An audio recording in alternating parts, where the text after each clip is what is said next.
Zhuangzi is impossible to pin down. Any summary of Zhuangzi's philosophy is almost bound to miss something. Any attempt to categorize him will end up being reductive and limiting. Therefore, the way I will approach him today is by deferring to the book of Zhuangzi itself, and what is said about him in the final chapter entitled Tianxia, literally all under heaven, usually translated as the world. The chapter is the earliest text that we have that attempts to give an overview of all Chinese philosophy at the time. It is unlikely that it was written by Zhuangzi himself, as it refers to him in the third person and comes from the miscellaneous chapters. Scholars have long separated the Zhuangzi into the inner chapters, traditionally attributed to Zhuangzi himself, the outer chapters attributed to his followers, and the miscellaneous chapters of mixed or uncertain origin. And yet, some of the earliest sources that cite the Zhuangzi cite from the miscellaneous and outer chapters. So already we confront uncertainty. It's probably impossible to know what exactly comes from Zhuangzi's hand and what comes from someone else.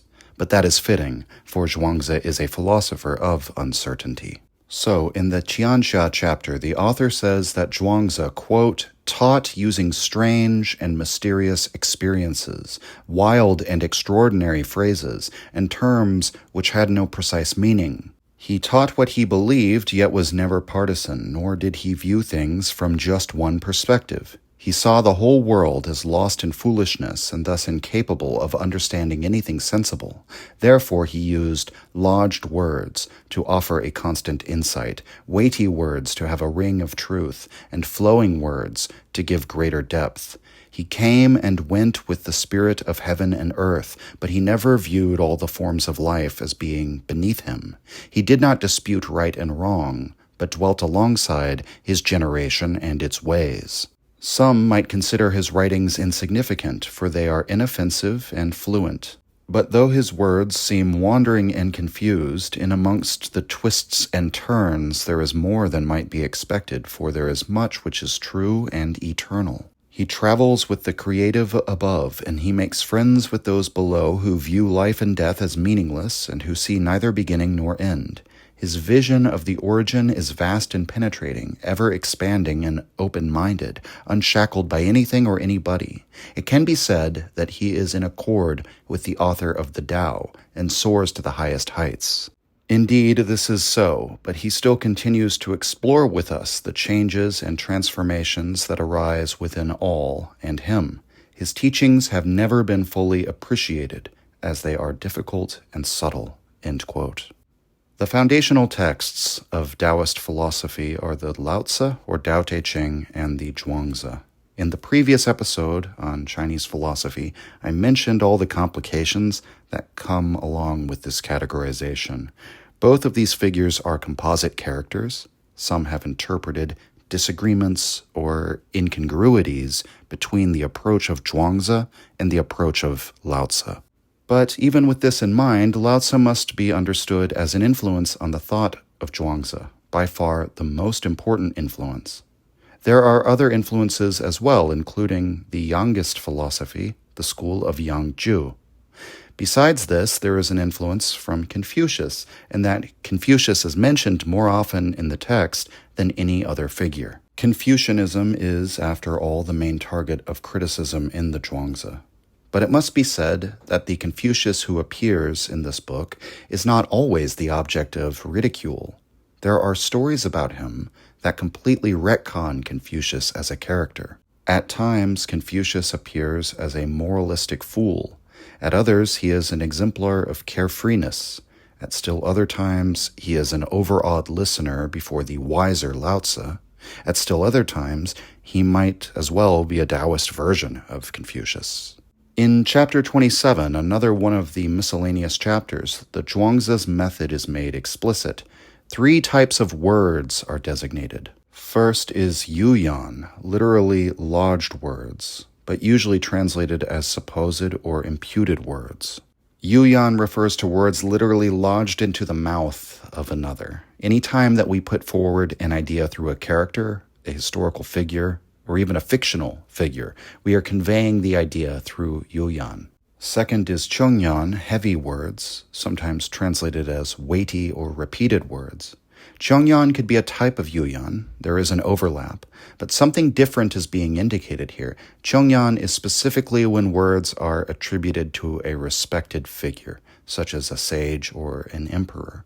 These are words that have weight because they reference well-known sayings, well-known and respected figures. But finally, the text designates Jiyan. These are literally goblet words. You could call them flowing words or words that spill over, such as when a goblet tips and overflows. Thus, these are the words that spontaneously flow out of us, that do not come from repeated sayings, and are not attributed to or checked against other perspectives. The Zhuangzi uses all three of these different types of words. The book attributes dialogues and discourses to all sorts of real and fictitious characters. In many cases, Zhuangzi lodges words in the mouth of Confucius, or Lao Tzu, or sage emperors, or even magic trees. Through Yuyan, Zhuangzi can explore different perspectives without sanctioning them. The book can play off of what the audience might expect or give them something totally unexpected. Sometimes the Zhuangzi uses Chongyan and alludes to well-known stories or aphorisms. The text tells us, in the 27th chapter, that this technique is useful to put a stop to counter-arguments. By citing a previously accepted maxim or an authoritative figure, the critic can no longer argue against you effectively. But the text also says that those who blindly go along with whatever the quotes of the elders say are just the sad remnants of an older time. So, in other words, the Zhuangzi is explicit that Chongyan is just a rhetorical technique, nothing more. Most scholars have concluded that the most important use of words in the Zhuangzi is jiyan. The text says, quote, "With these goblet words that come forth day after day, I harmonize all things in the heavenly equality, leave them to their endless changes, and so live out my years," end quote. It may be tempting to say that the text is positioning Jiyan as the most genuine or the most authentic, but I think that any of these three uses for words could be genuine or not. The text shows us something about perspective in the very fact that the book plays with all three ways of using words. I would argue that what is important about Jiyan is that it comes forth naturally, and that therefore Zhuangzi's musings are Jiyan, just as all these repeated and weighty words were Jiyan, at least originally. They came out of an uncontrived and spontaneous expression. It is necessarily later that they become attributed to others, or they become repeated so many times that they begin to have weight. As regards the words in the text attributed to Zhuangzi himself, therefore, I think he would rather that we understand those words for what they are, as spontaneous, flowing expressions of his perspective, rather than doctrines to be repeated as fixed truths. And to the extent that he does use doctrines which have become fixed truths, or that he does attribute his words to other characters, we are to understand that as a rhetorical technique. And so the Confucius that appears in the stories and dialogues of the Zhuangzi does not seem to have an essential or a determinate identity. In the text's many portrayals of Confucius, we have a first clue as to the operating methods of the Zhuangzi. Confucius is used in different ways, in different contexts, in order to illustrate different points. Zhuangzi plays off of our expectations about Confucius just as routinely as he subverts those expectations. Thus, throughout this text, there is always an indeterminate identity of the person or thing being talked about. If we were to be so vulgar as to suggest an ontological principle for the Zhuangzi, it is transformation. The identity of all things is always in flux, always changing from one moment to the next, or from one context to the next. As such, the basis of our so-called knowledge is always indeterminate because any description of the world is an attempt to pin down this transformative movement and designate it with a fixed identity. But identity fundamentally is not fixed, which creates a variance between the person and the signifier, or between the object and the signifier. In Chapter 6, we have the following lines, quote, "Knowledge depends on something to be correct, but what it depends on is uncertain and changeable. How do we know that what I call nature is not really man, and what I call man is not really nature? End quote. Let's look at another statement of profound uncertainty in the second chapter. There, Wang Yi says, quote, "How can it be known that what I call knowing is not really not knowing, and that what I call not knowing is not really knowing? From my point of view, the principle of humanity and righteousness and the doctrines of right and wrong are mixed and confused. How do I know the difference among them?" End quote. Or further down in the same chapter, we have these lines, quote, "How do I know that the love of life is not a delusion? And how do I know that the hate of death is not like a man who has lost his home when young and does not know where his home is to return to?" End quote. This sense of uncertainty suffuses the Zhuangzi. We might remember Lao Tzu's lines that the sages of old who knew the Tao were hesitating, cautious, uncertain in their judgments. They are described like one who is surrounded on all sides by enemies, or a person crossing a frozen river. These are not usually descriptors that we attach to a wise person. Normally it is the opposite. They're confident that they possess knowledge or insight, that they know what to do at the critical moment. And this sense of uncertainty is not usually an association that philosophers make with themselves. Philosophers generally advance definite positions about the nature of the world or of mankind, or the virtuous life, or even the value of life. But here in the Zhuangzi, he has this question whether our valuations of life and death are not delusions or errors. Our ideas of moral virtue could easily be confused, based as they are usually on intuitions. How are we to know that our moral intuitions are correct? And the text doesn't present its skepticism on these matters as a skepticism born out of arrogance, of a confident, rational evaluation of the facts of the matter or of our rational faculties, but a sort of natural, spontaneous skepticism, a not knowing. As such, there are basically no doctrines advanced in the text, even if dozens of doctrines are expounded by its characters. In this book, the sacrosanct beliefs of Chinese culture come under scrutiny. Gangsters can get the better of moral exemplars. The words of the text can be used to poke fun at themselves. More so than perhaps any other philosopher of the period, the Zhuangzi employs humor and satire. His philosophy is not a grave undertaking, but a light-hearted romp, a conversation that branches off in many directions, attempts to show something rather than tell us outright. And so in the Zhuangzi, we don't find syllogisms, but anecdotes and dialogues.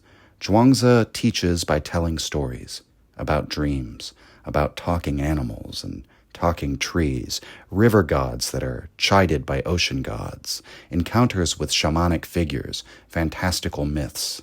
It is not always certain what point we are supposed to take from his musings, if any. And so as a final preamble before we dive into this text, I would simply say that you should take most of my words in this episode as provisional or contextual. I'm not trying to bring you to a final, orthodox interpretation of Zhuangzi. Indeed, that would be impossible. To the extent that I resist the interpretation that Zhuangzi should be seen as simply expanding on the same themes as Lao Tzu, it is because that kind of interpretation has become another fixed, determinate identity that is imposed on the text. We say Zhuangzi is an elaboration of the Tao Te Ching, and then you can have done with your interpretation of what he's doing. You've easily classified him, Daoist philosopher. But there's so much more here. I think such an attitude would be a mistake. It's always best to come at this text with fresh eyes, in the spirit of carefree wandering, xiaoyaoyou, that is expressed within it. And as far as translations, I'll be using Watson, Palmer, and Giles. I'm also informed in my understanding of these passages by Ziporyn and by Shang and Wingset Chan's excerpts and commentaries. And I'm basing which translation I use at a given time solely based on, context, how clear and understandable the translation is.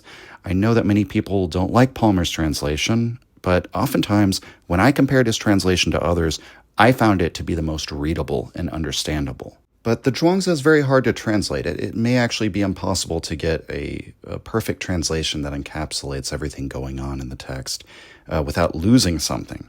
And so this is just another reason for you not to take my words as any kind of orthodoxy here, and go out and read the text for yourself, read multiple translations. So with that, let's get into it. In the second chapter of the Zhuangzi, which we could translate the title as Equalizing the Identities of Things, we have a series of meditations on what I'll call metaphysical indeterminacy. We've already considered a couple passages that suggest that reality is in a state of continuous transformation, thus making the basis of knowledge uncertain. Zhuangzi explores the implications of this. Quote, "Words are not just wind. Words have something to say. But if what they have to say is not fixed, then do they really say something? Or do they say nothing? People suppose that words are different from the peeps of baby birds, but is there any difference or isn't there? What does the way rely upon that we have true and false? What do words rely upon that we have right and wrong? How can the way go away and not exist?" End quote. So Zhuangzi mostly just poses questions in this excerpt, but even if we take these questions as rhetorical, he comes down on two sides of the issue. He's not willing to say that words are entirely meaningless. There seems to be something conveyed, but the indefinite nature of that to which the word refers makes the word's representation of reality always uncertain. Are we justified in saying the word has a meaning if it always has an uncertain meaning? Zhuangzi doesn't answer this question, he simply poses it. Another interesting question at the end of the excerpt is, how can the way disappear? All the philosophers say that man has lost the Tao, that he's lost the original order of society or nature or even within himself. But if all Taos are really in some way the eternal Tao, or if there's one constant Tao of which they are all a part, how can that ever be lost or go into non-existence? And so words do seem to say something. There is a substantive claim being made about a state of affairs when the philosopher says, we used to inhabit order and now we have lost the way and live in disorder. And yet perhaps he is really saying nothing. It's not coherent to say that the eternal way, the eternal Tao, can be lost. How are we to make sense of all this? Is there a sense in which language is meaningful and another sense in which it is meaningless? In the next paragraph, Zhuangzi drills into one of those logical or grammatical faiths that we find in language, differentiation. In logical terms, the law of non-contradiction. Language distinguishes. In setting one thing in its fixed category, we draw a boundary around that category. In defining a category, you necessarily designate what is not included within it. And thus, when trying to speak of the great Tao, the eternal and constant Tao, one is trying to articulate what is undifferentiated. But words are based on the principle of differentiation, so we're already in difficulty. Quote, "Everything has its that, everything has its this. From the point of view of that, you cannot see it, but through understanding you can know it. So I say, that comes out of this, and this depends on that, which is to say that this and that give birth to each other. But where there is birth, there must be death. Where there is death, there must be birth. Where there is acceptability, there must be unacceptability. Where there is unacceptability, there must be acceptability. Where there is recognition of right, there must be recognition of wrong. Where there is recognition of wrong, there must be recognition of right. Therefore, the sage does not proceed in such a way, but illuminates all in the light of heaven. He too recognizes a this, but a this which is also that, a that which is also this. His that has both a right and a wrong in it. His this, too, has both a right and a wrong in it. So, in fact, does he still have a this and that? Or does he, in fact, no longer have a this and that? A state in which this and that no longer find their opposites is called the hinge of the way. When the hinge is fitted into the socket, it can respond endlessly. Its right, then, is a single endlessness, and its wrong, too, is a single endlessness." End quote. So we have an obvious similarity to the Lao Tzu, the relativity of opposite categories. The differentiation of what is opposite, of what is mutually exclusive, is the operating premise of language. But here we have the recognition that this act of differentiation also creates a mutual dependence. Negation both separates and connects. This is a Hegelian insight. It was also shared by Nietzsche, who critiqued what he called the faith in opposite values of the metaphysicians. What's interesting is that Zhuangzi says the sage recognizes this and that. So he recognizes the differentiated things. He recognizes these mutually exclusive categories. And yet he sees how, in posing such a category, you've connected it to the opposite category. He sees how this mutual exclusivity is also a mutual dependence. And so we recognize things as things, but we also see the opposition or the element of negation by which the concept of a thing is established, meaning the conception depends on negation in some sense. And yet, does this harmonize, therefore, all of these thises and that's into one undifferentiated whole? Well, it does and it doesn't. Zhuangzi asserts that through understanding, we can perceive this relativity and use it to avoid becoming fixed in a single perspective. So, if the basis of knowledge is uncertain, then perspectives could, theoretically, be valid in one instance or context, but invalid in others. It might be useful sometimes to see it from the perspective of this, and at other times to see it from the perspective of that. This refusal to become locked into a perspective would seem to be essential for the sage or for the philosopher. It's the only way to genuinely reckon with the flux of becoming that language and culture and moral valuations attempt to smooth over or ignore. But how does one express becoming in the language of being? The implicit argument advanced here is that the word concept requires the thinking of reality as being, at least provisionally, in order to use it. And so whenever language attempts to comprehend and recapitulate becoming, the flux, the constant Tao, that is, it can't be differentiated into these things because all this depends on that depends on this, right depends on wrong depends on right, etc., etc., etc. So, through understanding, perceiving the total relativity of all conception, language, whenever it tries to approach this and discuss this, has to become self-contradictory. Obviously, Heraclitus is a great example of another ancient philosopher who wrote about the relativity of opposites and attempted to think becoming. There are many sayings among his fragments that I think would be appreciated by Zhuangzi, that humans prefer gold while the donkey prefers straw. We might ask, which of them is correct in their valuations? Well, both are correct from their perspective. There is not an absolute value to gold or straw. These are things that are, these valuations are based on a judgment made from a given perspective. Heraclitus's most famous aphorism is, one does not step into the same river twice. The river is defined by its movement, constant transformation. New waters constantly flow through it. The old waters flow off and away. If the river didn't move, if it didn't change, if it didn't become, it wouldn't be a river. If its waters, its so-called substance, were not constantly moving, we couldn't fix it with that label. So the river is a process. It's not a thing. It's not a frozen state of affairs. And so this is what you have to do with language in order to try and convey becoming.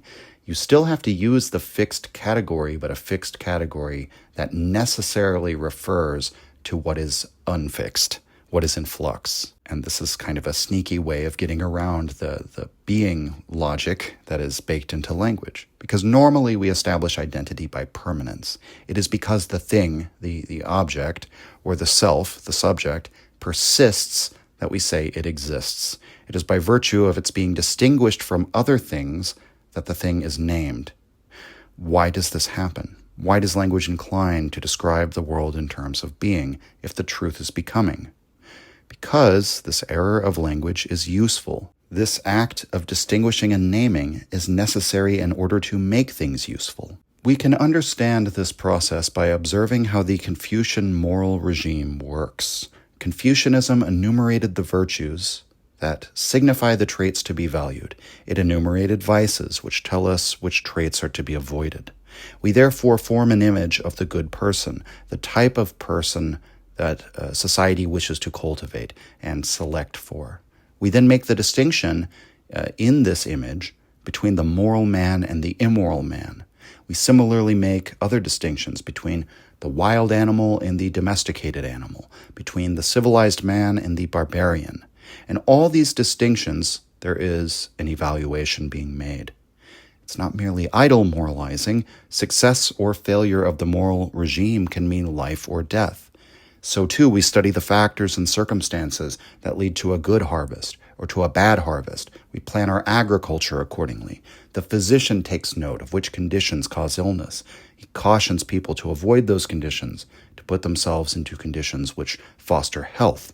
So in every word concept, there is an evaluative judgment. These judgments are necessary for making use of things. They tell us what leads to life and what leads to death, what leads to order and what leads to disorder, what works and what doesn't, to put it simply. And thus, the only way to liberate our thinking from these presuppositions of being is to think in such a way that we are not thinking of utility or advantage, because that would be the only way to avoid recapitulating to moral distinctions and thus to metaphysical distinctions. Accordingly, there is a dialectic of usefulness versus uselessness in this text. Zhuangzi is often an advocate for the useless. And before we move on, I want to just make one more comparison to Western philosophy. The approach of Spinoza, that each modification of nature has its own good and its own evil. It has a sense for what is useful and what is useless, what is beneficial and harmful. And remember, in Spinoza, nature is God, everything is nature.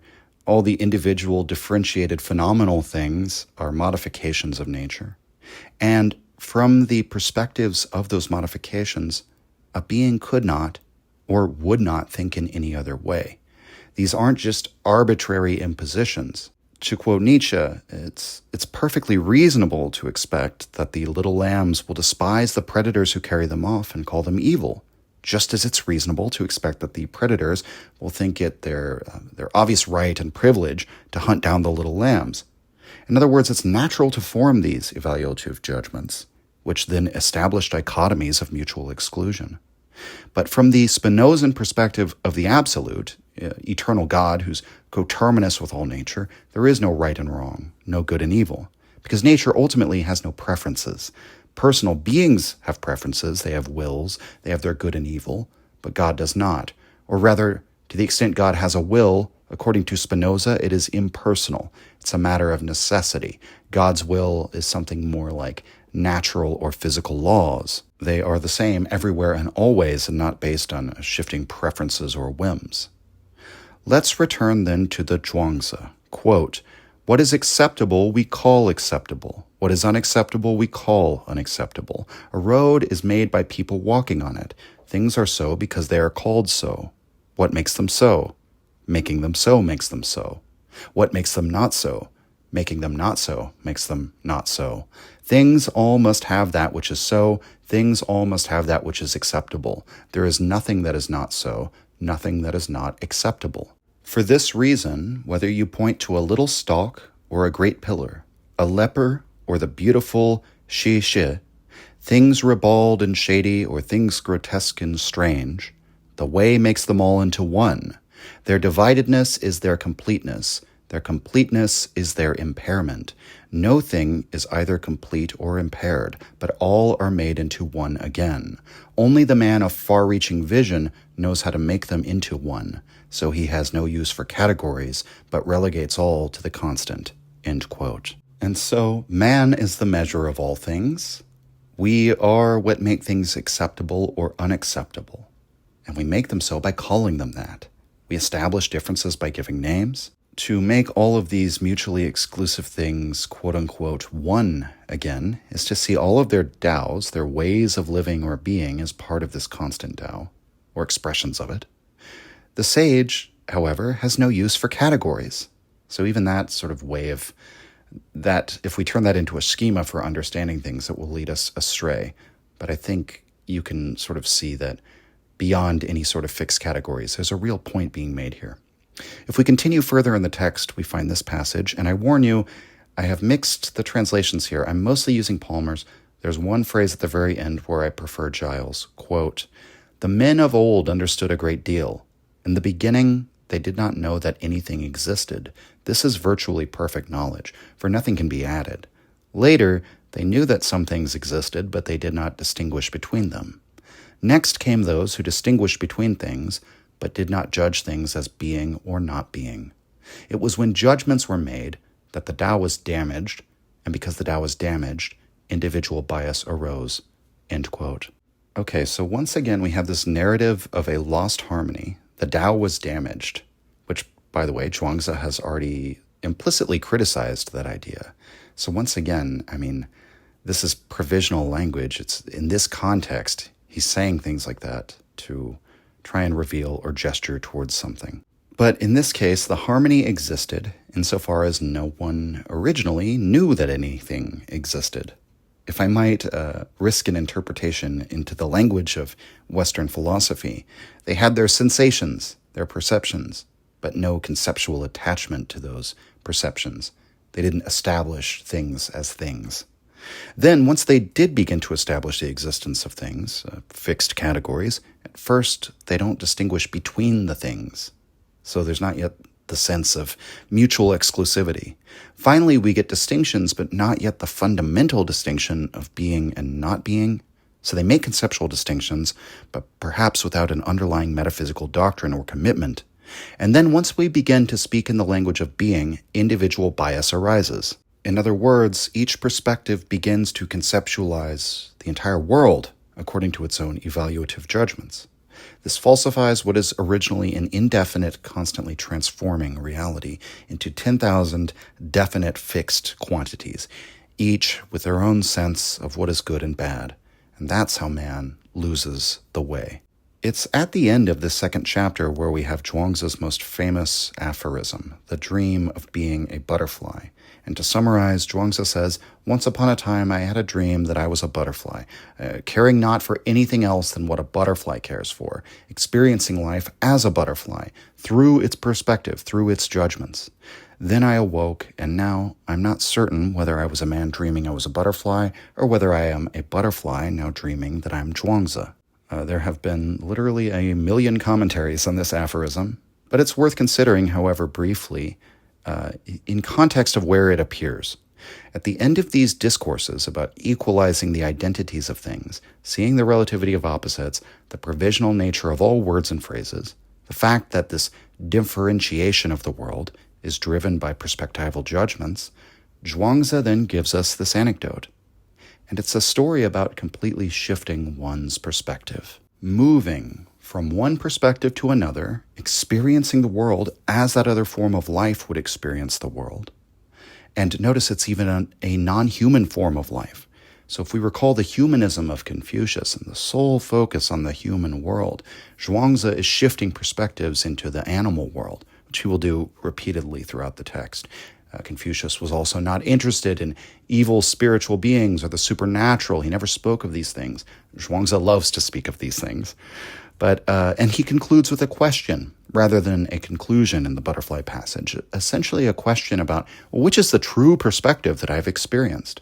And the question is unanswerable, because to answer it would presume a definite identity and therefore recapitulate to the prejudices of language as being. So Zhuangzi's anecdote here is not meant to simply pose idle questions about whether he's really dreaming or awake and how you would know. Those great philosophical questions posed by Christopher Nolan in Inception, right?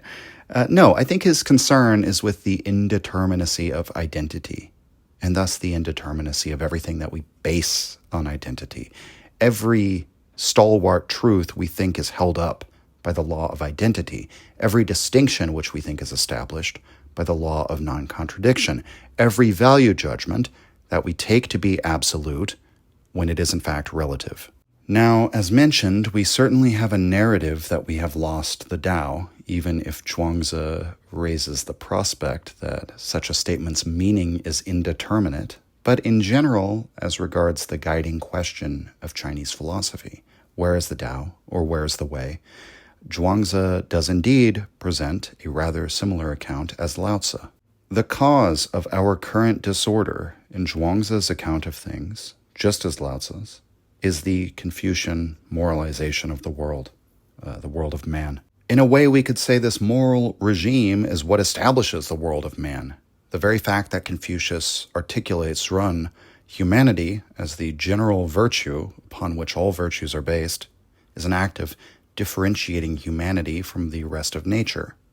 We eventually develop this conception of Rundao, the way of human beings, In the Confucian hierarchy, we have this set of relationships between superiors and inferiors, husbands and wives, fathers and sons. The operation of the Confucian moral regime is precisely this activity of separating, drawing distinctions, establishing a pathos of distance so that reverence can develop. Further, the Confucians enumerate the virtues, humanity, righteousness, propriety, filial piety, and so on. They bring moral virtue into consciousness and clearly delineate right behavior from wrong behavior, according to this now fixed schema.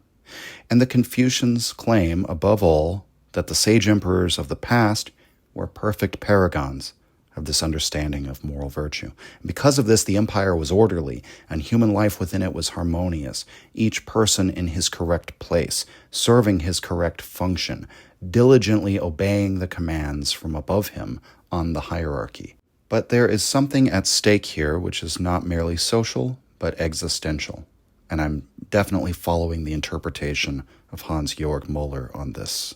It will be helpful if we recall the metaphor of the uncarved block from the Lao Tzu. An uncarved block of wood could be made into anything. It is intact. It thus possesses its natural wholeness. It could be made into tools, into utensils. It could be carved with lettering. It could be made into a post. The possibilities are endless. But once it is carved, the potential it possessed is now gone. Now it can only serve one function. For a passage on this in the Tao Te Ching, we might look to number 28, in which Lao Tzu is discussing the type of person who can keep to the yin, to the non-active, feminine principles. In other words, who can practice wu wei, non-action. So the Tao Te Ching says that he, quote, returns to the state of uncarved wood. When the uncarved wood is broken up, it is turned into concrete things, as Tao is transformed into myriad things, end quote.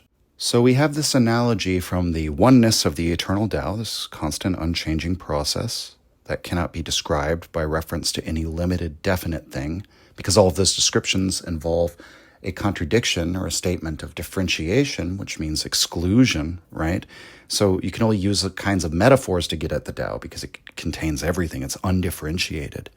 And so the Tao then becomes, in this narrative we've gotten, myriad things, the 10,000 things that exist in the world. This is the sort of degeneration described in chapter 2, that this world of differentiation and thus of phenomena arises, what Schopenhauer would have called the world as representation. A person who models his behavior on the eternal Tao, and thus practices non-action, will be more like the Tao before it is differentiated into all its phenomena. They will be like the uncarved block, which is pure potential and no actuality, before it is made into something definite and then loses its potential and becomes locked into this fixed actuality. And so the Tao Te Ching alleges that the Confucians have made us all into carved blocks. It's not just that Confucian philosophy establishes these rigid social relationships, enumerates the virtues, tells us how to behave, and so on. Lao Tzu says that will all create disorder and immorality and incorrect behavior. But more than this, it has robbed us all of our potential for transformation by rendering mankind into fixed actualities, removing their potential to transform. That is what is at stake existentially here. And therefore, we now think we possess a definite idea of who someone is according to their class position or their title of office, their role as a king or a commoner, their role as a husband or a wife, and so on and so on and so on. And so Lao Tzu's prescription for this, to the extent that he has prescriptions, is to seek the original naturalness that man possessed before we logicized and differentiated the world, and then moralized it, patterned it according to these fixed categories. At least this is a view on the Lao Tzu that we could arrive at, especially if we interpret the text through the Zhuangzi. But Lao Tzu is at least ostensibly concerned with getting the prince to understand this, to understand the power of wei wu wei, rule in accord with the constant Tao to whatever extent that is even possible for a human being. Let things arise naturally. Let things sort themselves out spontaneously. Don't go about carving people into carved blocks. The section of the work on virtue, is largely addressed to a ruler, and to the extent it makes a practical argument, the Tao Te Ching suggests that the way of non-action will be more efficacious, more powerful than trying to actively shape human beings, or strive according to a pre-established moral formula. With Zhuangzi, the practical steps are a bit more ambiguous.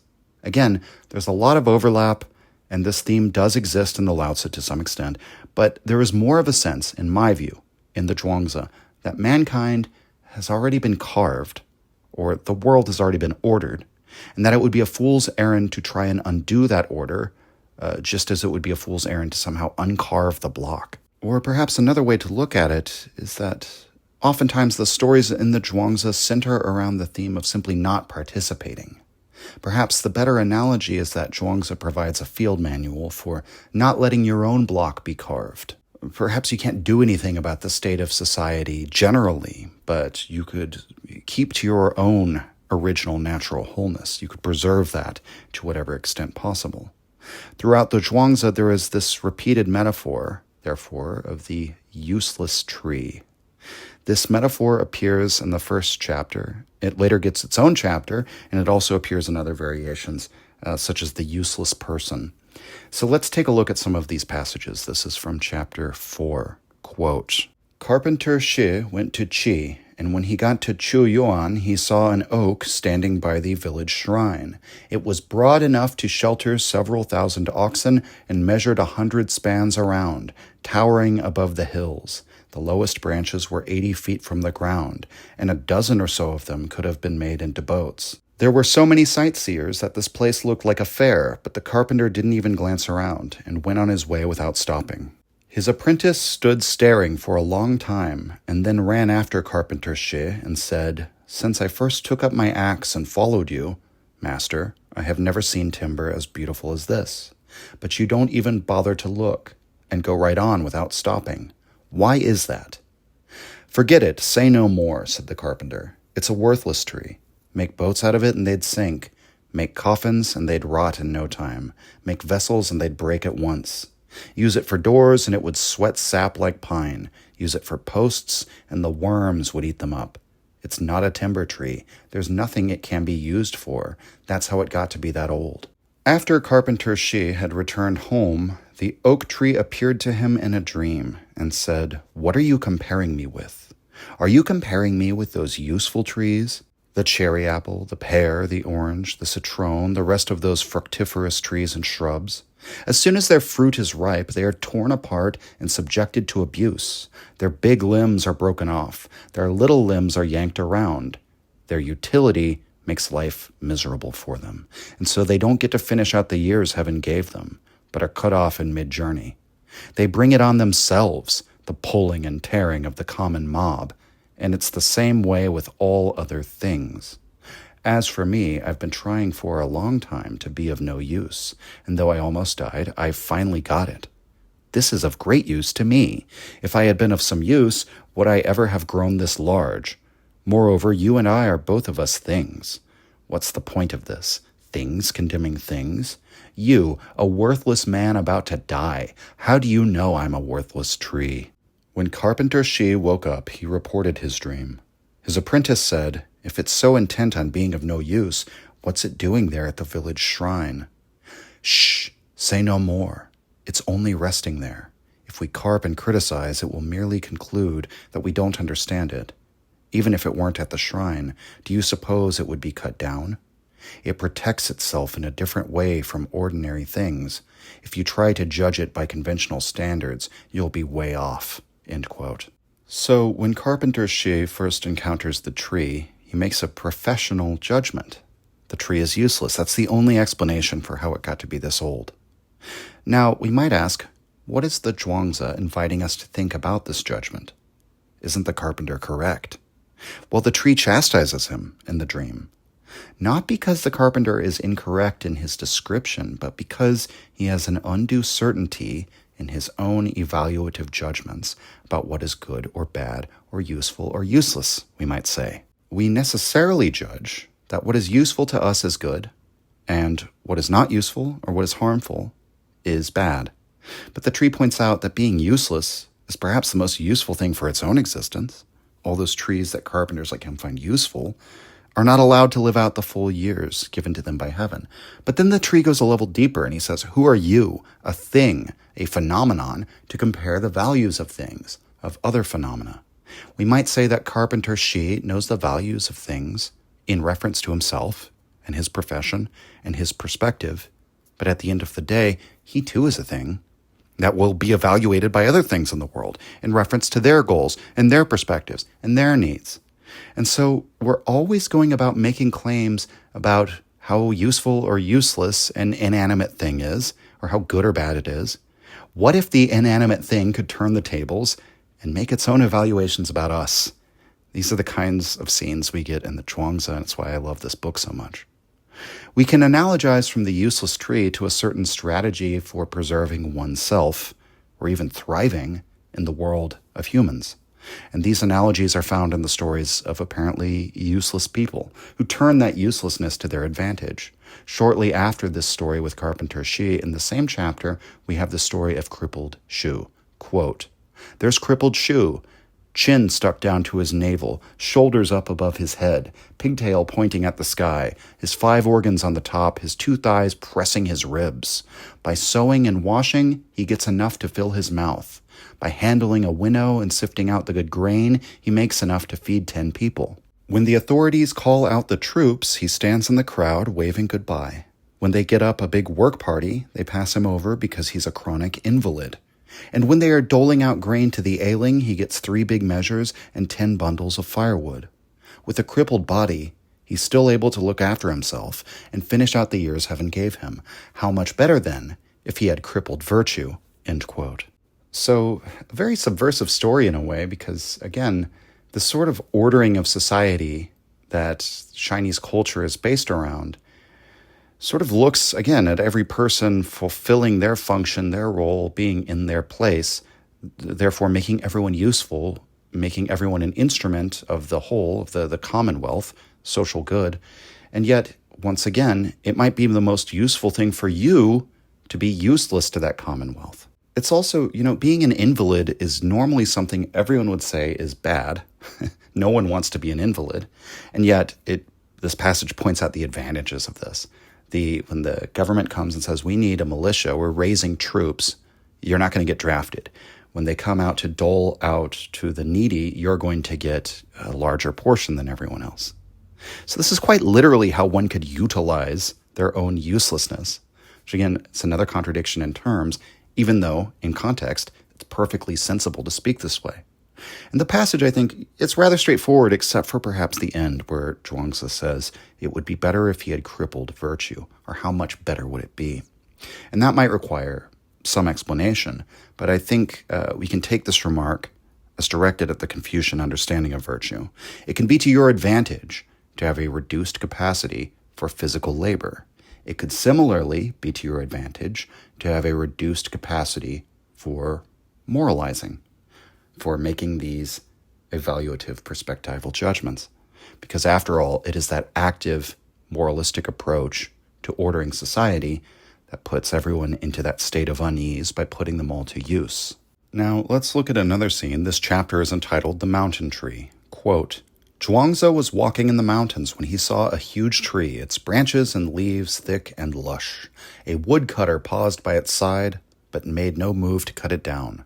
When Zhuangzi asked the reason, he replied, 'There's nothing it could be used for.' Zhuangzi said, 'Because of its worthlessness, this tree is able to live out the years heaven gave it.'" End quote. So in this scene, we have pretty much the exact same story, a condensed version of that same story with Carpenter Xi, pretty much the same sentiments that were expressed in that story in chapter 4. But then the story goes on, quote, "Down from the mountain the master stopped for a night at the house of an old friend. The friend, delighted, ordered his son to kill a goose and prepare it. 'One of the geese can cackle and the other can't,' said the son. 'May I ask, please, which I should kill?' 'Kill the one that can't cackle,' said the host. The next day, Zhuangzi's disciples questioned him. 'Yesterday there was a tree on the mountain that gets to live out the years heaven gave it because of its worthlessness. Now there's our host's goose that gets killed because of its worthlessness. What position would you take in such a case, master?' Zhuangzi laughed and said, "I'd probably take a position halfway between worth and worthlessness. But halfway between worth and worthlessness, though it might seem to be a good place, really isn't. You'll never get away from trouble there. It would be very different, though, if you were to climb up on the way and its virtue and go drifting and wandering, neither praised nor damned, now a dragon, now a snake, shifting with the times, never willing to hold to one course only. Now up, now down, taking harmony for your measure, drifting and wandering with the ancestor of the 10,000 things, treating things as things, but not letting them treat you as a thing. Then how could you get into any trouble? This is the rule, the method of Shang and the Yellow Emperor. But now, what with the forms of the 10,000 things and the codes of ethics handed down from man to man, matters don't proceed in this fashion. Things join only to part, reach completion only to crumble. If sharp-edged, they are blunted. If high-stationed, they are overthrown. If ambitious, they are foiled. Wise, they are schemed against. Stupid, they are swindled. What is there, then, that can be counted on? Only one thing, alas. Remember this, my students, only the realm of the way and its virtue." End quote. I love this scene because it shows how Zhuangzi does not hold to this idea of the useless as more valuable than the useful as a kind of formula. We get an additional anecdote to follow the story of the tree, in which the goose, which is less useful, is the one who is killed and served. Now, I'm not sure why a goose that cackles is more useful. I might advocate for killing the louder goose, so we can get some peace and quiet. But maybe there's something I'm missing. I have never lived the farmer's life. Also, Giles includes in his translation the commentary of Lin Shi Chung, which I think is hilarious. Quote, "If another guest had happened to arrive, I fancy the chance even of the cackling goose would have been small." End quote. And so Zhuangzi's followers have seen there's a case where being worthless saves you, another case where being worthless leads to your death. And so then naturally they ask him, well, what is the value of worthlessness? And he doesn't really give them a determinate answer. He says, with a smile or with a laugh, depending on your translation, "I'd like to be halfway between the two, between useful and useless." So he's a centrist, right? But to be serious, he immediately follows this up by saying, halfway between seems like it's a safe choice, but it really isn't. You'll still get into trouble. There are other ways to translate this passage. As Giles notes, the meaning is somewhat uncertain, and everyone interprets it according to his own fancy.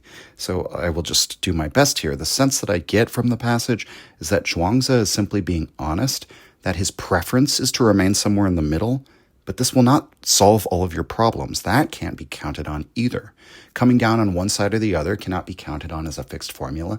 Neither can the middle. And I think this comes from a kind of awareness that if he teaches people, be useless, this will solve your problems, as a kind of final position, there will be times and contexts in which that does not work, which the students have seen for themselves, right? In the case of the goose.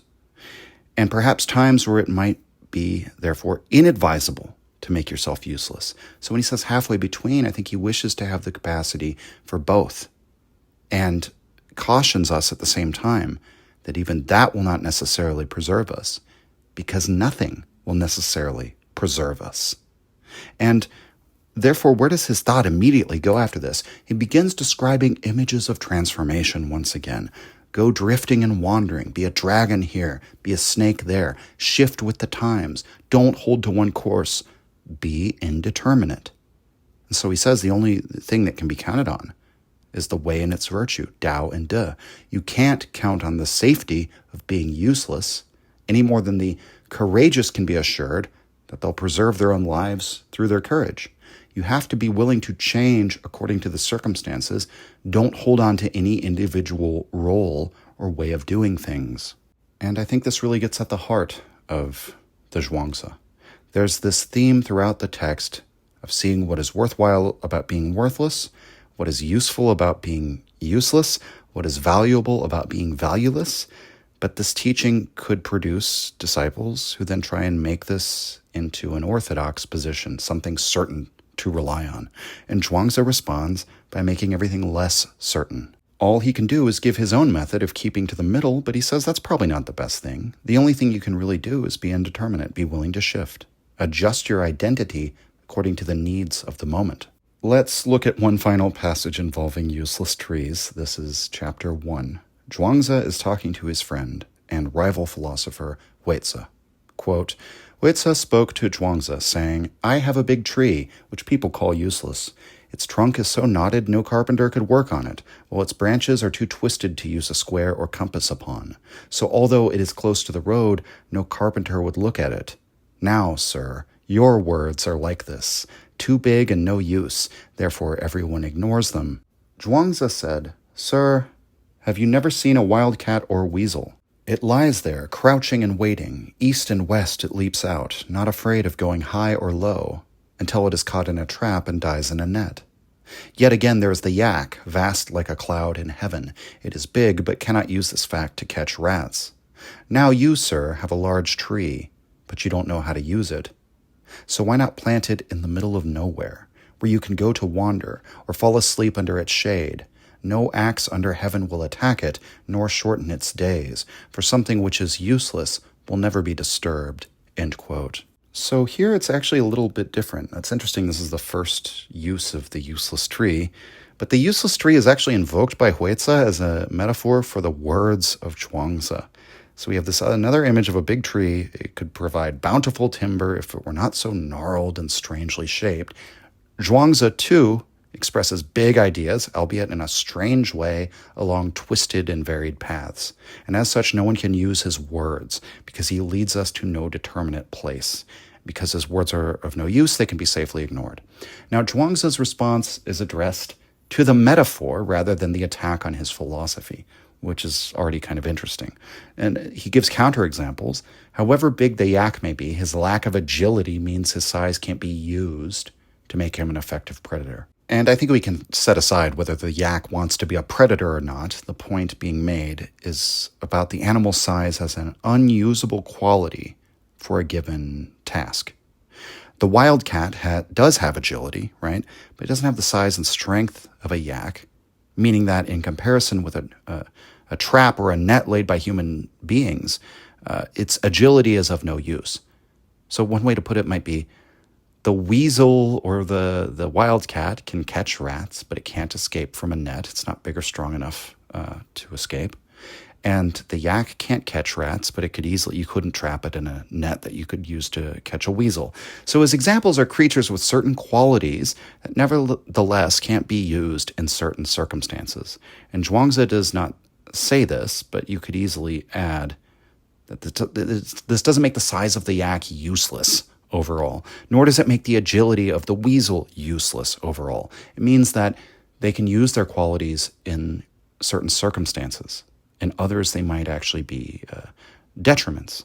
And so you have this big tree and you don't know how to use it, and you're spending your time complaining that it can't be used for what you want to use it for, or what it might normally be used for, what you think it ought to be used for. But in reality, you could make use of it for, say, its shade. And in that context, the uselessness of the tree for lumber is actually to its advantage. So you can turn uselessness in one context into an advantage in a different context. What's required is to broaden your imagination of how it could be used, not fix a determinate use on the tree. And again, while Zhuangzi does not say this, we could apply his response here to Huizi's criticism of his philosophy. Zhuangzi might say, my words appear strange and twisted and confusing to you, not because they are finally and ultimately useless, but simply because you don't know how to make use of them. In final and ultimate terms, nothing is quote-unquote useless, because there are countless conflicting perspectives on what has worth and what doesn't. Zhuangzi's philosophy, therefore, only seems useless to people, but perhaps people need to expand their imagination, open the mind to other possibilities of what philosophy could be. Huizi was from the school of names, sometimes translated as the logicians. The relationship between Huizi and Zhuangzi is interesting. He's mentioned many times in the text. He's a conversation partner for Zhuangzi, and they have some fundamental philosophical disagreements, but Zhuangzi enjoys speaking with Huizi a great deal, and they're good friends. And when Huizi passes away, Zhuangzi says, He has no one to speak with anymore. Actually, the anecdote conveys the way Zhuangzi says, or the way Zhuangzi feels about this, much better than I ever could. And so there's just no better way of getting across the nature of their relationship than to just quote from the text. Quote, Zhuangzi was accompanying a funeral when he passed by the grave of Huizi.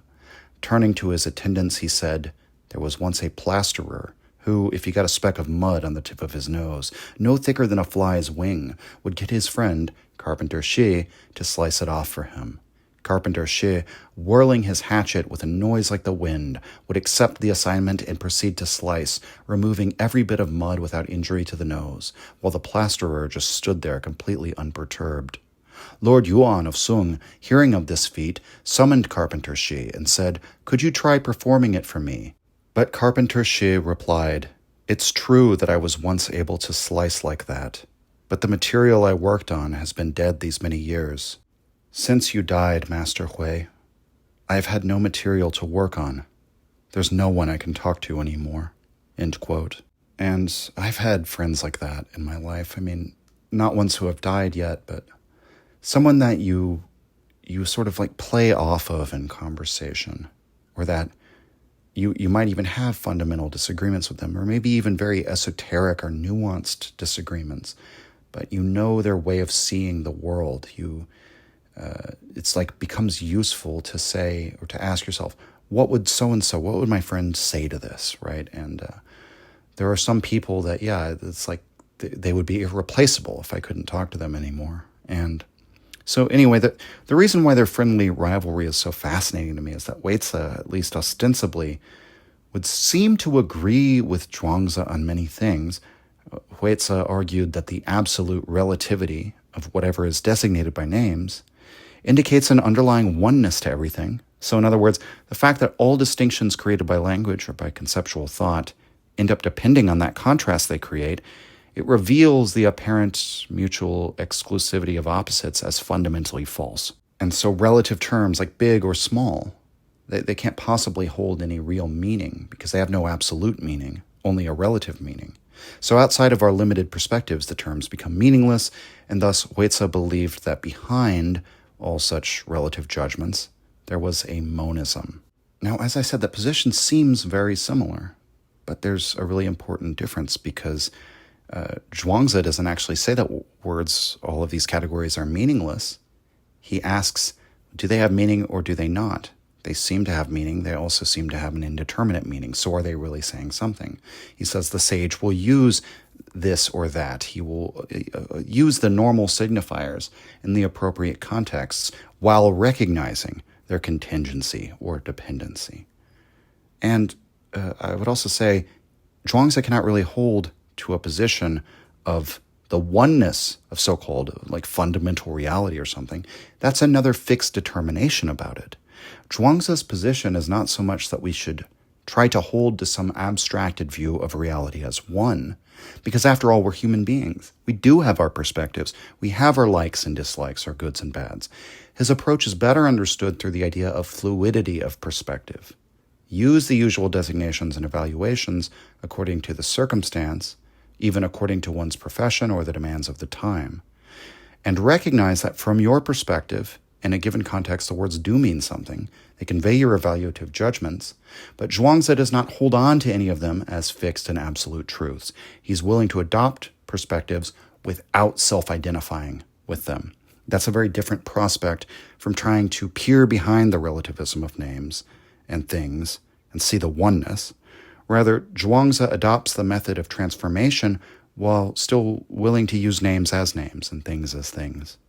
He does so, however, with this sort of awareness that what is designated by the name can and must change, and the judgments we make about a person or thing will also change. That doesn't mean that we can somehow see, again, this like abstracted noumenon or something like that, in which there's no judgment, no differentiation. And this fluidity of perspective is, in my view, the spirit of xiaoyaoyou, free and easy wandering.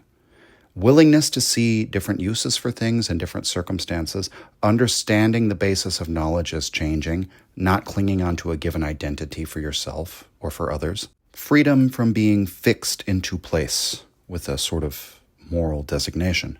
And so in the very first chapter of the book, which is entitled xiaoyaoyou, we get the following anecdote, quote, Yao wanted to cede the empire to Shu Yu. When the sun and moon have already come out, he said, it's a waste of light to go on burning the torches, isn't it? When the seasonal rains are falling, it's a waste of water to go on irrigating the fields. If you took the throne, the world would be well ordered. I go on occupying it, but all I can see are my failings.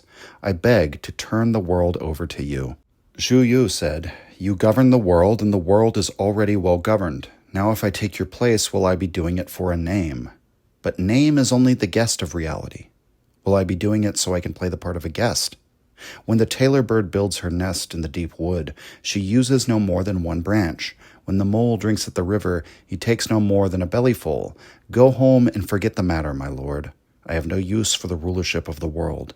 Though the cook may not run his kitchen properly, the priest and the impersonator of the dead at the sacrifice do not leap over the wine casks and sacrificial stands and go take his place. End quote. So Yao is one of the sage emperors of old and a favorite of Confucius to use as an exemplar. And here he wishes to abdicate. He's asking Shu Yu to take his place at the throne. Shu Yu is sort of like a Daoist sage-like figure.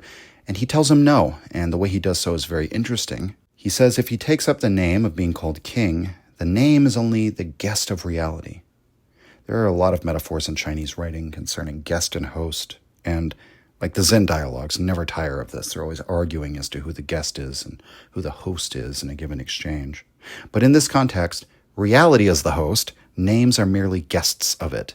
So the names come and go. They don't remain in the house forever. The titles we take on, the signifiers that are given to us in the course of our lives and our careers, these are transitory things. Perhaps more to the point, the emperor has already brought order and governance to the world, so what more can Shu Yu do for the world at this point? There's even that cheeky line at the end, the cook can't run the kitchen, but the priest doesn't run over and take his position. So Shu Yu is comparing the office of emperor to one running a kitchen, right? He's like a manager, a mere cook, a tradesman. Whereas Shu Yu is more like the priest. He's somebody who's concerned with spiritual matters, who is generally supposed to stand apart from worldly concerns or ambitions. Let's look at another anecdote. This is Yun Hui in his dialogue with Confucius, in which he tells Confucius of his intentions to go and give moral instruction to a tyrant. One of the many competing states at this period, it's very badly run, its leader was considered something of a dictator. Since the Confucians believe that they can produce order through moral instruction, Yun Hui believes that this is what he needs to do. Go and risk his own skin, try and play at being the sage that converts the dictator into a true son of the ruler, a superior man. Now, this is just one example. I wish I could I legitimately spend a whole episode just talking about the different uses of Confucius in the text.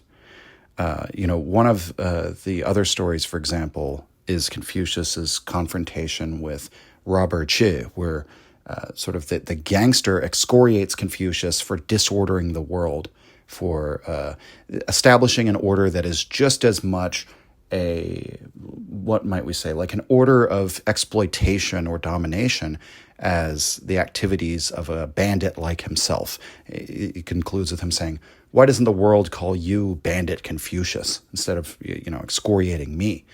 And so, we have that situation where Confucius, the bandit gets the better of him and he kind of looks like a fool. We have other stories where Confucius, he gets surrounded by soldiers and he's just playing his lute carefree, not even taking notice. And it turns out the soldiers were mistaken, but he sort of has an image of being xiaoyaoyou in that passage.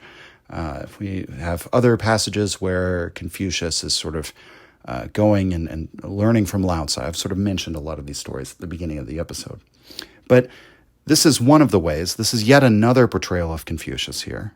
Because what Yun Hui expresses about this task to go convert this tyrant to the way of virtue, that is certainly a Confucian sentiment, at least traditionally. He even quotes Confucius's words to him in order to explain why he's hatched this plan. But the text has Confucius react negatively to this whole idea. The responses that this version of Confucius gives makes him sound almost more like an advocate for Wei Wu Wei than like the Confucius we encounter in the Lun Yu. So this is a very long dialogue. I'm going to abridge it, but this is the beginning of chapter 4 in the world of men. The dialogue begins when Confucius asks Yunhui, quote, "Where are you going?" "I'm going to Wei." "What will you do there?" "I have heard that the ruler of Wei is very young. He acts in an independent manner, thinks little of how he rules his state, and fails to see his faults. It is nothing to him to lead his people into peril, and the dead are reckoned by swampfuls like so much grass. His people have nowhere to turn. I have heard you say, master, leave the state that is well ordered and go to the state in chaos. At the doctor's gate are many sick men. I want to use these words as my standard in hopes that I can restore his state to health." "Ah," said Confucius, "you will probably go and get yourself executed, that's all. The way doesn't want things mixed in with it. When it becomes a mixture, it becomes many ways. With many ways, there is a lot of bustle, and when there's a lot of bustle, there is trouble. Trouble that has no remedy. The perfect man of ancient times made sure that he had it in himself before he tried to give it to others. When you're not even sure what you've got in yourself, how do you have time to bother about what some tyrant is doing? Though your virtue may be great and your good faith unassailable, if you do not understand men's spirits, though your fame may be wide and you do not strive with others, if you do not understand men's minds, but instead appear before a tyrant and force him to listen to sermons on benevolence and righteousness, measures and standards, this is simply using other men's bad points to parade your own excellence. You will be called a plaguer of others. He who plagues others will be plagued in turn. You will probably be plagued by this man. However, you must have some plan in mind. Come, tell me what it is." Yunhui said, "If I am grave and empty-hearted, diligent and of one mind, won't that do?" "Goodness, how could that do? You may put on a fine outward show and seem very impressive, but you can't avoid having an uncertain look on your face, any more than an ordinary man can. And then you try to gauge this man's feelings and seek to influence his mind. But with him, what is called the virtue that advances a little each day would not succeed, much less a great display of virtue. He will stick fast to his position and never be converted. Though he may make outward signs of agreement, inwardly he will not give it a thought. How could such an approach succeed?" "Well then, suppose I am inwardly direct, outwardly compliant, and do my work through the examples of antiquity. By being inwardly direct, I can be the companion of heaven. Being a companion of heaven, I know that the Son of Heaven and I are equally sons of heaven. By being outwardly compliant, I can be a companion, lifting up the tablet, kneeling, bowing, crouching down. This is the etiquette of a minister. Everybody does it, so why shouldn't I? If I do what other people do, they can hardly criticize me. By doing my work through the examples of antiquity, I can be the companion of ancient times. Though my words may in fact be lessons and reproaches, they belong to ancient times and not to me. In this way, though I may be blunt, I cannot be blamed. This is what I mean by being a companion of antiquity. If I go about it in this way, will it do?" Confucius said, "Goodness, how could that do? You have too many policies and plans, and you haven't seen what is needed. You will probably get off without incurring any blame, yes, but that will be as far as it goes. How do you think you can actually convert him? You are still making mind your teacher." Yunhui said, "I have nothing more to offer. May I ask the proper way?" End quote. And there's a bit more in the dialogue after this, where Confucius tells Yunhui that what he must do first of all is to go and fast. But he then clarifies that he means a kind of fasting of the mind. And when Yunhui asks what this means, Confucius says, quote, "Make your will one. Don't listen with your ears, listen with your mind. No, don't listen with your mind, but listen with your spirit. Listening stops with the ears, the mind stops with recognition, but spirit is empty and waits on all things. The way gathers in emptiness alone. Emptiness is the fasting of the mind." End quote. And his concluding remark on how to deal with the tyrant of Wei is this, quote, "You may go play in his birdcage, but never be moved by fame. If he listens, then sing. If not, keep still. Have no gate, no opening, but make oneness your house, and live with what cannot be avoided. Then you will be close to success." End quote. Let's analyze the dialogue. Yunhui cites Confucius's words that Confucianism is not needed by the state that's well-ordered, it's needed by the state that's in chaos. So therefore, why shouldn't he attempt to go bring Confucian moral order and its teaching of virtue to where there is anarchy or tyranny or vice and immorality? Yunhui's reasoning reflects the causal relation as Confucians understand it. The people are vicious, The antidote is virtue. But both Lao Tzu and Zhuangzi would suggest this is an inversion of the actual state of affairs. Virtue is imposed on people, and then they become vicious. So if that's the case, attempting to go impose virtue on a vicious man could just be feeding him more of the poison that created the vice and immorality in the first place.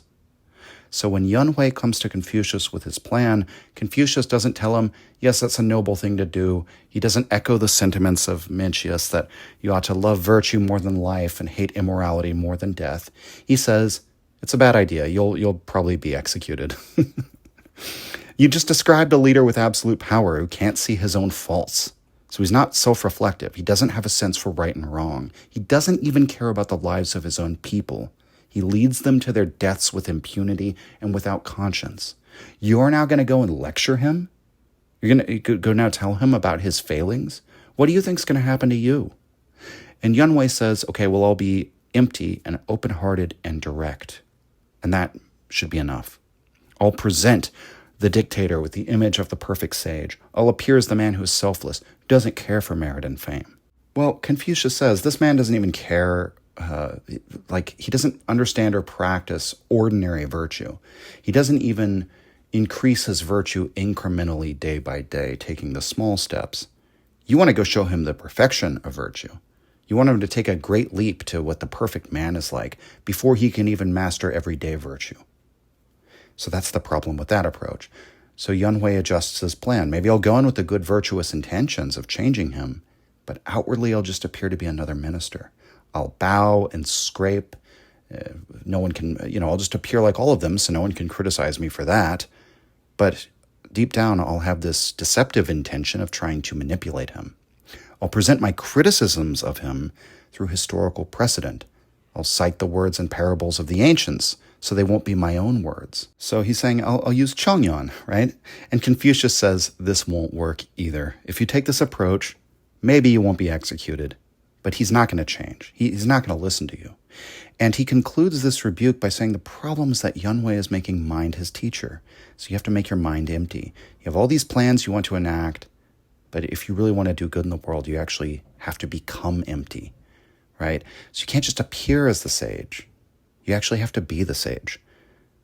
Get rid of your plans and policy proposals. Focus on making yourself the ideal man over and above trying to project such an image in order to show something to a tyrant, which is a fool's errand anyway. Now, one interpretation could be Confucius has just argued against instruction and learning, right? He's argued against being led by the mind as one's teacher. Just become empty. Let things happen of their own accord. Above all, don't make the mistake of thinking you can change the world by morally instructing people. And that seems like the opposite of what Confucius would, quote-unquote, actually say.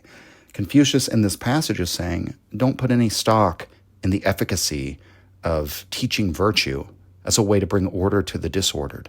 Put no stock in learning and in plans and policies.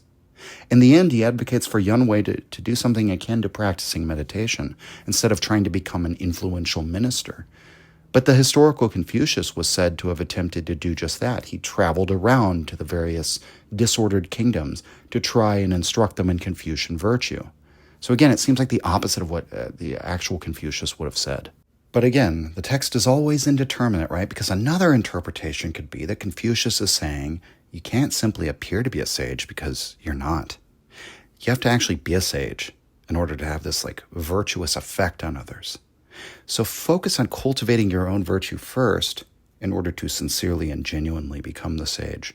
In this case, is Confucius actually just recapitulating to the idea of existentially becoming your role, and thus opposed to the indeterminacy of identity. Now, which of these interpretations is correct?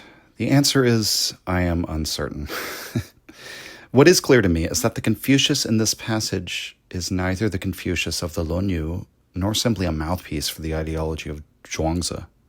If I had to square the circle, I would say that Zhuangzi has Confucius, in a way, finding the limitations of his teaching, of his perspective, along the road traveled by his own perspective, if that makes sense. So before we can instruct people in virtue, we need a person of superior virtue. But how does that person get their instruction in superior virtue? Are we going to instruct them? Well, are we yet people of superior virtue? So where did we get the first person who arises who's of superior virtue?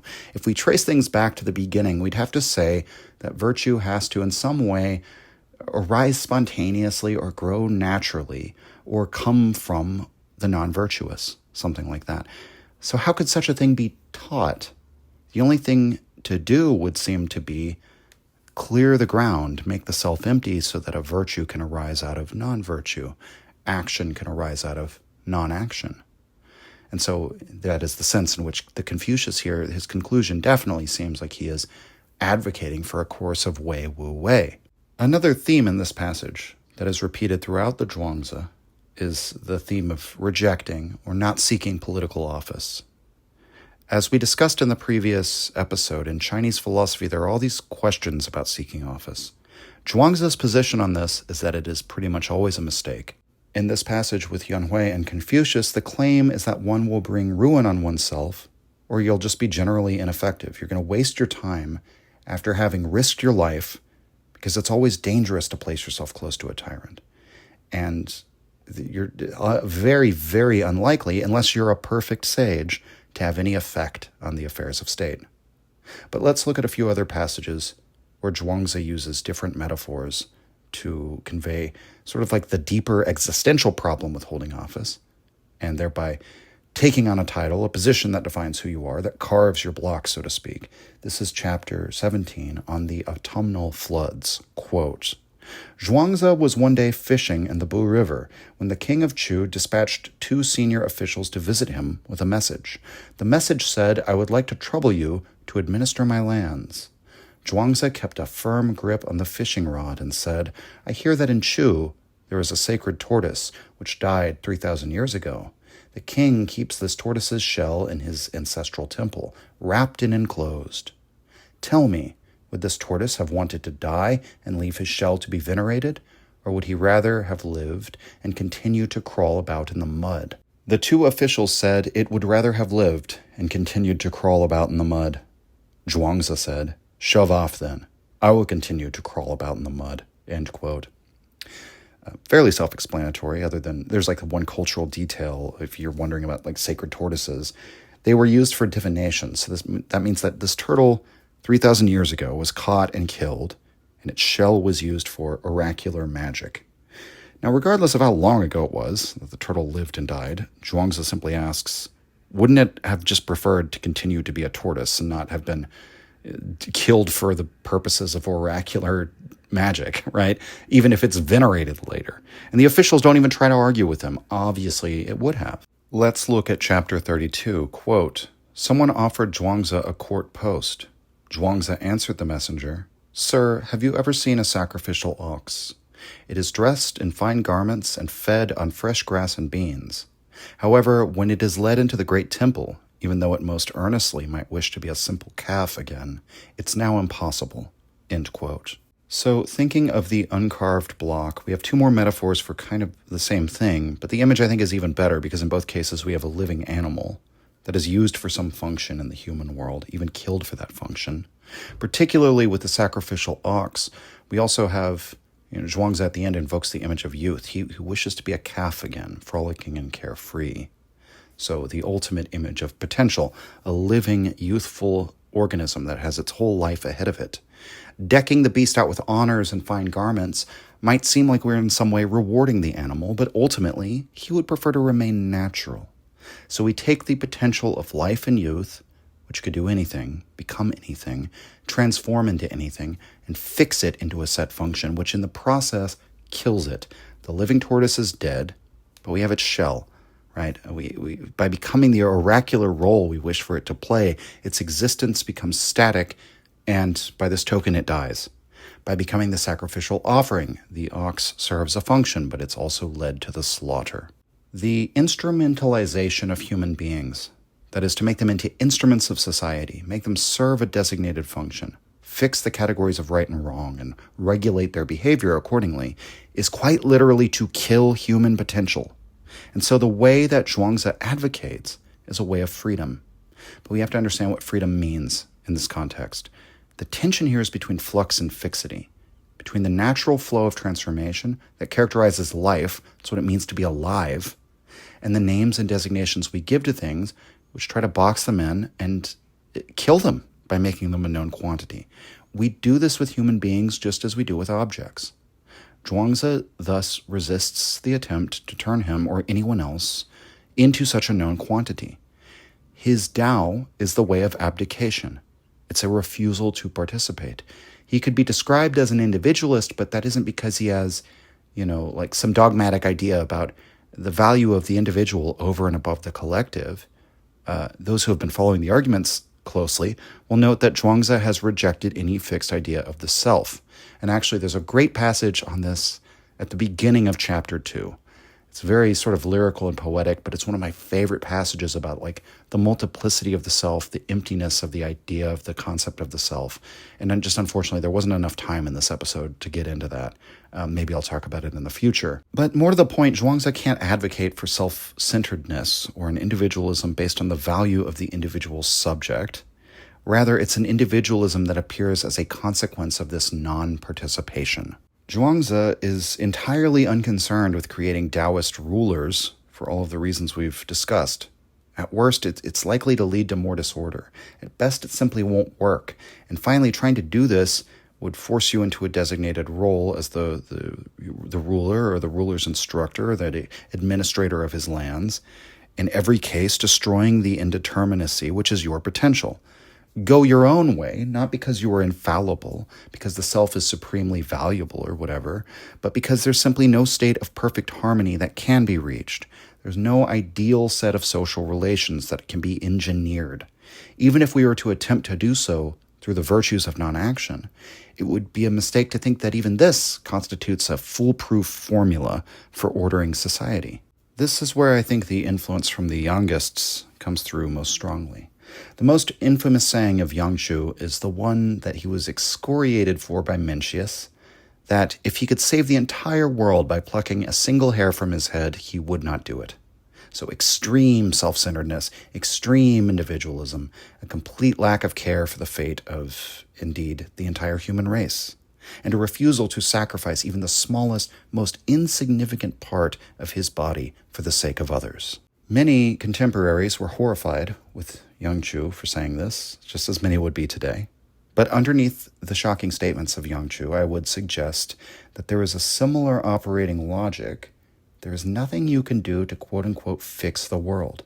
Even if the problem is that other people have a moral vision that they've imposed on people, ruining their potential and so on, you're not going to combat that state of affairs by imposing your own contrary moral vision. That just simply is not how things work. The book known as the Liezi in chapter 7, the Yangshu chapter, has this explanation of Yangshu's philosophy. Sort of an infamous chapter, actually. The Liezi attributes these words, in fact, to Yangshu. Quote, 100 years is the limit of a long life. Not 1 in 1,000 ever attains it. Suppose there is one such person. Infancy and feeble old age take almost half of this time. Rest during sleep at night, and what is wasted during waking hours in the daytime, take almost half of that. Pain and sickness, sorrow and suffering, death of relatives, and worry and fear take almost half of the rest. In the 10 and some years left, I reckon there is not one moment in which we can be happily at ease without worry. This being the case, what is life for? What pleasure is there? For beauty and abundance, that is all. For music and sex, that is all. But the desire for beauty and abundance cannot always be satisfied, and music and sex cannot always be enjoyed. Besides, we are prohibited by punishment and exhorted by rewards, pushed by fame and checked by law. We busily strive for the empty praise which is only temporary, and seek extra glory that would come after death. Being alone ourselves, we pay great care to what our ears hear and what our eyes see, and are much concerned with what is right or wrong for our bodies and minds. Thus we lose our happiness of the present and cannot give ourselves free rein for a single moment. What is the difference between that and many chains and double prisons? Men of great antiquity knew that life meant to be temporarily present and death meant to be temporarily away. Therefore, they acted as they pleased and did not turn away from what they naturally desired. End quote. So that passage could be read as simply a statement of hedonism, and often it has been. But there is something interesting about Yang Chu's argument, isn't there? If you live the longest possible life you can live, still only a fraction of that will be spent in what he calls being happily at ease without worry, being xiaoyaoyou, free of cares. And taking it for granted that this is what is desirable to be carefree, Yang Chu seems to take a critical eye to seeking for hedonistic pleasures.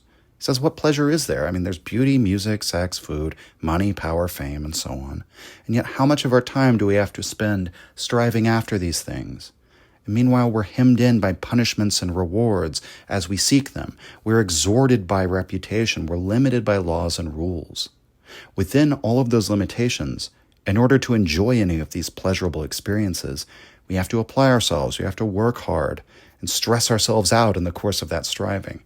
So again, if we're looking at the finite amount of time we have on earth to be xiaoyaoyou, carefree, to be sated, satisfied, content, happy, fulfilled, whatever you want to say, to be eudaimon in Greek terms. We have a limited amount of time, and many people seek for that thing, that happiness, by allotting other amounts or allotting some amount of time that they have in this earth to stress and striving and things that do not make them carefree. So, if you want to have a lot of sex, you have to spend all this time at the gym taking care of yourself, making decent money to take people out on dates or whatever, however your strategy is, right? If you want to enjoy good food, you have to work hard, pay attention to your finances, have a successful career. If you have political or career ambitions, you have to compete with others, and you have to become associated with a title or a profession and so on. And so in the course of trying to earn these pleasures, we lose that happiness of the moment. We end up binding ourselves in chains in order to enjoy just a little bit of pleasure in the very, very short amount of time that we actually get to ourselves. We become like that sacrificial ox led into the temple, fed on good food, decked in fine clothes, but made into a function and led to the slaughter. So perhaps Yang Chu is not a hedonist in the vulgar sense. He may be in the philosophical sense, and that his concern is with happiness or with pleasure. But he seems to be saying that true pleasure is found in being xiaoyaoyou, being carefree.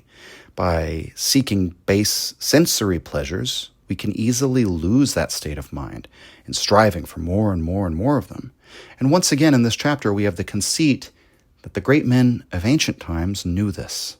They knew these truths. We simply need to rediscover what was already known.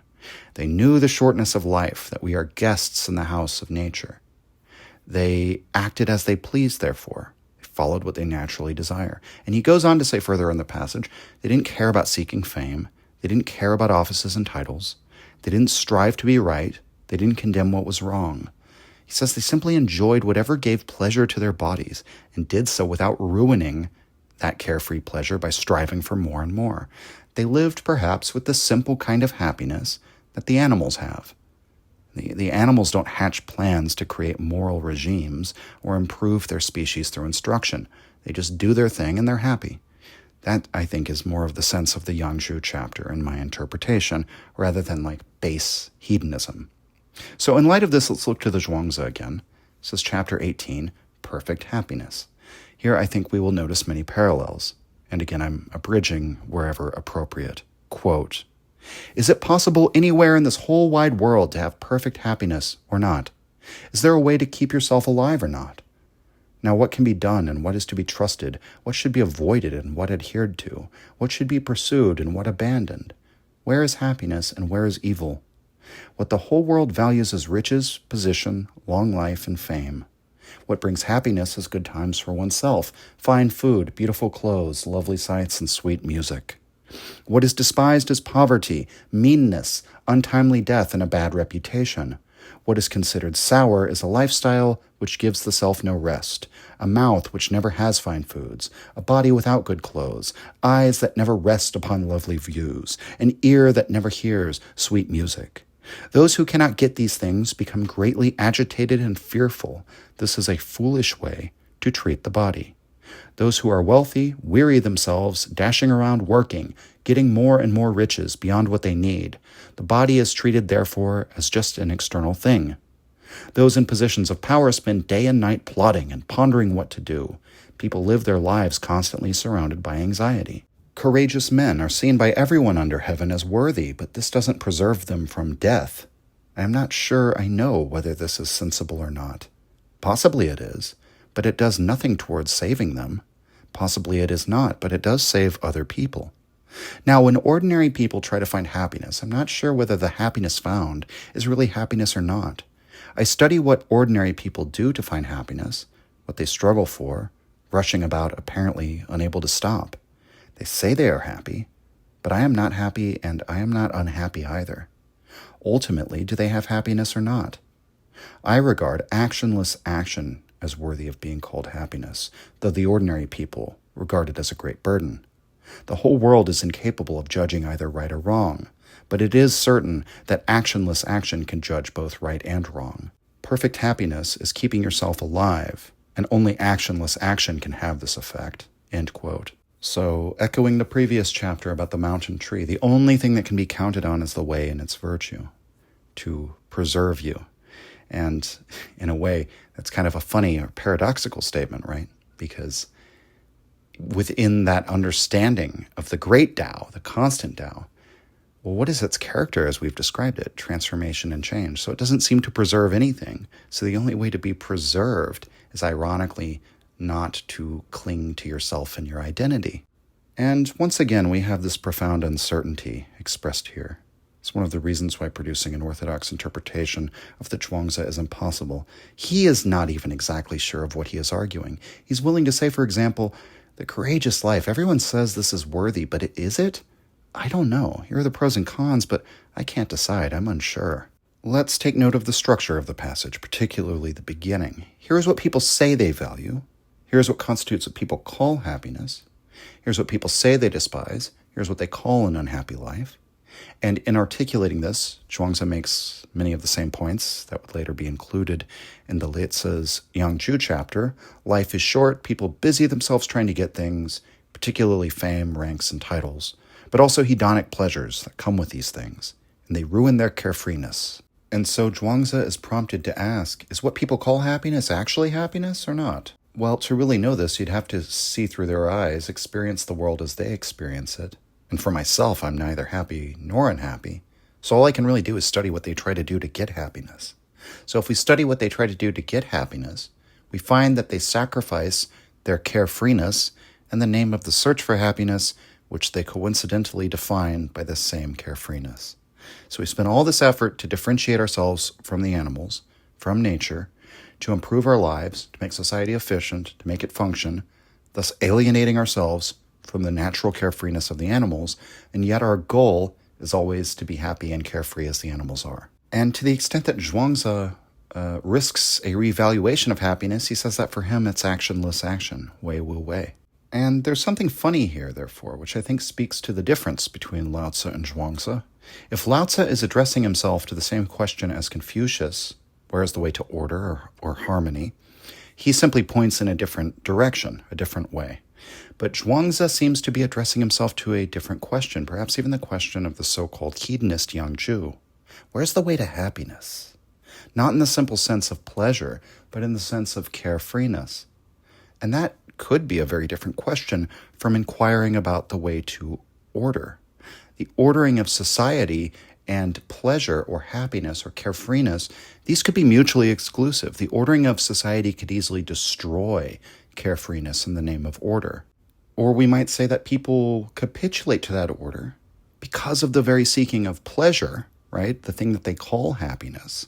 But then they lose perhaps like a more real, tangible happiness that is immediately available to them in pursuing that pleasure. And this is why, by the way, Professor Moeller reads Zhuangzi as having a similar focus to Freud's civilization and its discontent. Zhuangzi is addressing the question of unease in civilization. The ordering of society has filled us with worry and care and has placed us in a state of unease.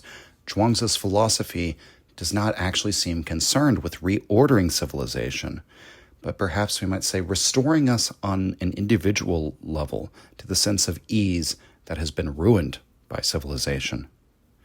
There's a great deal more that I wanted to talk about in the Zhuangzi, but I had to limit myself at a certain point. If I covered every last thing I wanted to talk about in this book, we would never complete the episode. Or rather, this whole podcast would be transformed into the Zhuangzi podcast. But we're not going to do that. Before we go, I want to bring in a final anecdote, and I think it encapsulates much of what we've discussed about this text so far, but I think it gives us a really helpful image of Zhuangzi's Tao, of like fluidity of identity. This is a story about Lizi, who would become a famous Daoist figure. He encounters a shaman named Xiaoyaoyou, who is able to know everything about a person simply by looking at them. Lizi tells his master, Huzi, about this character. Here is the story from chapter 7, and again I've abridged it in some places. Quote, in Shang there was a shaman of the gods named Ziporyn. He could tell whether men would live or die, survive or perish, be fortunate or unfortunate, live a long time or die young, and he would predict the year, month, week, and day as though he were a god himself. When the people of Shang saw him, they dropped everything and ran out of his way. Lizi went to see him and was completely intoxicated.